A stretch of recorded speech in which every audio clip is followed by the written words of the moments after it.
What's up for July? Take a grand tour of the Milky Way with binoculars.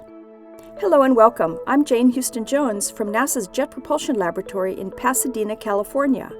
If you haven't been under a dark sky for a while, July is a great month to make a dark sky getaway. Many parks have astronomy programs at night and dark conditions necessary to show off the summer skies. This month we're looking south at Sagittarius and Scorpius, which are separated by the core of our Milky Way galaxy.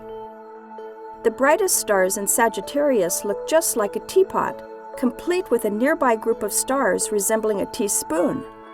The center of our galaxy looks like hot steam spewing from the teapot's spout. Even with a pair of binoculars, you'll find Milky Way star clusters and knots of nebulae. Just aim at the brighter, clumpy areas. Use binoculars to look for the globular cluster M22, just above and to the left of the teapot's lid. It's composed of about 83,000 stars and fills as much sky as the moon. M8, the Lagoon Nebula, is a giant star-forming interstellar cloud, faintly visible to the naked eye from mid-northern latitudes. Seen with binoculars, it appears as an oval, cloud-like patch with a core. With a telescope, a star cluster formed from the material of the Lagoon Nebula itself is easy to see, appearing superimposed on it. You'll see a dark patch bisecting the two lobes. Like many nebulae, it appears pink in time-exposure color photos, but is gray to the eye peering through binoculars or a telescope.